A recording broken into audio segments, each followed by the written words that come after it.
Right, David Moyes and David Sullivan. If you've seen the video earlier, I said I'd do this separately, and I feel it's really important that it is done separately because the players were awful. I've discussed them in a separate video. So please, if you haven't watched that video and you're going to watch this and say, hold on, the players have got to take some responsibility, Gonzo, they've got their own separate video. It was earlier. It's on this channel. Go and check it out. Hopefully a lot of you have seen it or listened to my rant on that already. Okay. I cannot wait for David Moyes and David Sullivan to be out of this club, and David Sullivan's got to take his full share of responsibility because he's sat there and he's done nothing. And what's going on here was totally and utterly predictable and has been. I mean, I've been saying it from November. I am fully aware there's a lot of you been saying it since before that. But I think since November it's been bloody obvious, and he refuses to do it. And any other managers that come onto the market or anything like that, he dismisses them. He speaks about David Moyes, like David Moyes is the only show in town, like David Moyes has he's never won a bloody trophy, right? I mean, look, hopefully he will this season. Hopefully he keeps us up. But I'll tell you what, even if he does, I want both of them gone at the end of this. Honestly, I want Sullivan to sell up. I don't want Moyes to be gone. This is absolutely humiliating. That should not be happening at home. I would just about accept it. Well, it does. I do accept it, and I did accept it at Upton Park, all right? But we hadn't basically been sold for greater things. You know, there's been £200 million wasted. Wasted. There's no way. Let's get this right. Our team costs more than Newcastle's. How about that? There's that for you. How did that happen? You can't even... I don't even know what's been said at the post-match press conference because I record this. He's probably doing it now. I'm recording this late on Wednesday night. But I wouldn't be surprised if they're playing the pauper card and rich Newcastle, the rest of it. Newcastle may be rich, they may end up being rich, but at this point, they didn't have they haven't spent what West Ham has spent this season. I'll tell you that now. What's David Moyes doing? He makes 4 substitutions, he keeps the system the same. But even when we were 2 goals down, we needed to score 2 goals to make it 3-3. Get another attacker on. Do something. Don't keep the same shape. He can't do it. He cannot do it. A few days ago, he made these comments about Danny Ings. And what David Moyes said about Danny Ings was, I think we need to get players a little bit closer to him. I'm still trying to suss out Danny Ings. Looks like, basically, he was saying, I don't think he can play up on his own. So when I saw Danny Ings warming up on the side, and then the substitution board came up, I thought he's going to be playing Danny Ings up front with Antonio, because Antonio, to be fair, had done all right. He was one of the few players that had caused them a bit of bother, right? Newcastle. There was no reason, and you could tell that because the crowd booed when Antonio went off. Crowd booed, right? What does he do? Despite having admitted himself, these guys have not got a clue, right? Despite having admitted himself during this week, David Moyes' words. So all he's doing. I'm only hanging him out to dry on his own words.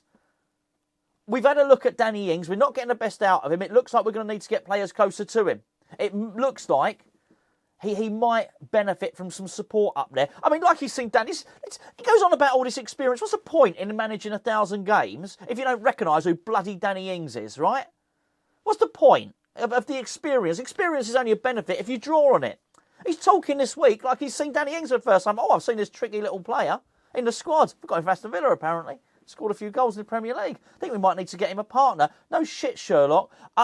He's saying the most ridiculous things. What does he do? Armed with that information, he leaves Danny Ings isolated up front on his own. That's his bloody answer. Well, is Cornet going to get close to him? No, he's not. No, Cornet's going to play in exactly the same position that Ben Rama is. Well, what's wrong with him? I mean, I don't get it. Did you see, by the way, how noticeably better? How noticeably better Flynn Downs was than Souček. Did you see that? How come Souček's getting a free pass all the time? It's ridiculous. Anyway, that's not the only thing. Right? It's far from the only thing, actually. That long ball was on all day. All day long that long ball was there. I know I discussed it in the other video, so I won't labour the point. How many times did they put long balls behind our defence? What was his answer? None. He didn't have one. He doesn't know what to do. He's watching us hemorrhaging goals and conceding goals, and he doesn't know what to do.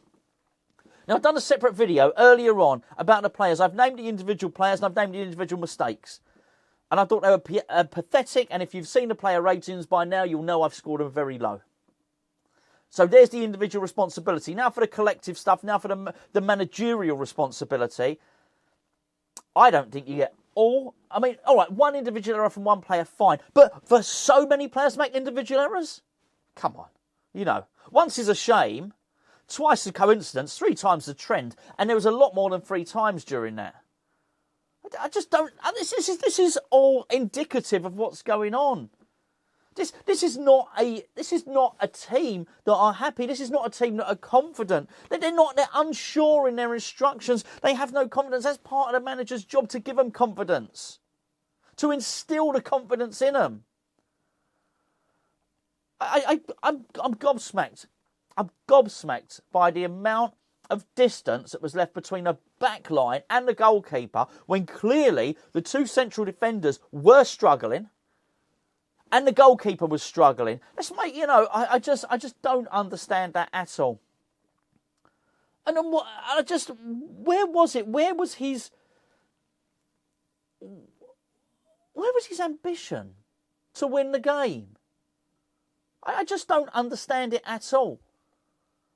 Just play 2 strikers. I don't understand what's wrong with him. You know what? And the thing is, all we hear about, it's not all we hear about. All right, to be fair, it's not David Moyes saying it. All right, we say it. It's goal difference. It's goal difference. I mean, look at that. Look what he's done to his own bloody goal difference. This is what happens when you sit back and you don't goal for it. He would have been better off. Let's be fair. We couldn't have defended any worse than that. He might as well have had a go and got a couple of extra goals.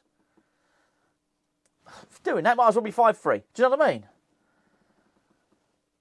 And what David Sullivan is doing, a guy is so detached from the feeling of the fan base. And, I mean, and let's be fair, there's been, I think it was Sean Whitstone did a big vote this week. You know, I think it's fair to say 5,000 people voted. That's a lot of votes. I think a Maori poll, when they do like the proper polls for, like, you know, basically, if something is a bona fide official Maori poll, which is, it's like for politics and it's all different kind of things, it needs to have 2,000 people for it to be a bona fide poll. 5,000 people as a cross section of fan base, that's good. But by any standards, not just football standards, by any standards, he retains less than 9% support. If I've read I did read the stats, right, up until the point where I last read them. I think the poll may have run for longer than that. So I think it's fair to say, on pretty safe ground, that he does not have the confidence of the fan base. Unless you're going to argue that the 9%, you know, carry more weight than the 91%. Of course, you're not going to argue that. Why would you? But this has been going on for quite some time now. Yet still we hear it. First of all, we hear there's no one available. There's no one to replace Moyes. Oh, they've got to be English. Oh, they've got to have Premier League experience or whatever. And then, I know Brendan Rodgers isn't English, by the way. And then, you know... And then all we get is Brendan Rodgers and Potter become available. I did a video the other day. You know I prefer one over the other. But what you hear is basically both their records being rubbished. I mean, Brendan Rodgers has won trophies. Won trophies up in Scotland. He's won trophies at Leicester City. David Moyes done over 1,000 games, never won anything. What? How have you got to massage the stats in your own mind? This is what he's doing in his own mind, in his brain. He's massaging the stats. So as Brendan Rodgers looks equal to David Moyes. Now, it doesn't even matter whether you want Brendan Rodgers or not. Just have a think about that for a second. In David Sullivan's own mind, he's decided that they are of comparable ability. Because what he's basically, he's going by the lowest common denominator. Which is, well, you know, he took, Brendan Rodgers had Leicester City down by the bottom of the league. That's what David Moyes did. Why are you only using that? Why aren't you using the top stuff? Why aren't you using... I just don't get it. I don't get it at all. He clearly is going to do nothing about David Moyes. It's not just that. How about this one? David Sullivan has said that David Moyes will retain his job in the Championship. Even if we get relegated, he keeps his job. Seriously. There's incompetence at the managerial level, and there's incompetence, massive incompetence at the boardroom level. And I've had enough. I have had enough. So many people have said to me this week, and people that don't normally speak like this, does Sullivan want us to get relegated? It's almost like he wants us to go down. People I wouldn't have expected to have said it. Put it that way. This is absolute shambles. The whole thing is a shambles. I hope this video never sees the light of day. I really do, because I hope I have to re-record this and end up telling you about this video that I did, and I don't need it anymore because David Moyes has been sacked. 5-1 at home. Honestly, 5-1. I know Newcastle are good. I know they are. But that is capitulation. Not only is it capitulation, you've got a guy stood on the sidelines with his hands in his pockets who hasn't got a clue. When I say hasn't got a clue, hasn't got a clue how to combat it, hasn't got a clue how to rectify it. Eddie Howe, he's having players going down, the physios are running onto the pitch, he gets everyone over for rehydration, he's there talking to them, they're giving them their tactics. They have to tweak their shape. He's telling them where West Ham are weak, keep hitting that ball, do that. David Moyes stood there with his hands in his pockets, ain't got a bloody clue. Does not know. Honestly, he does not know.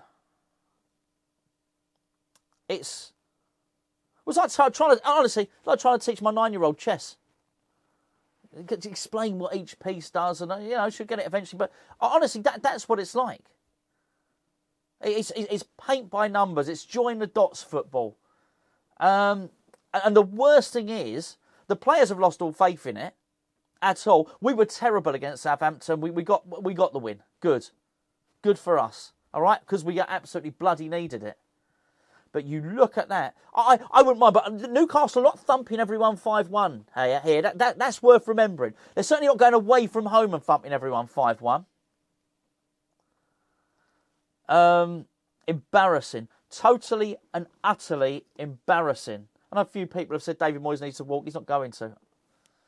I don't disagree with the sentiment. You'd hope he'd have a bit of pride.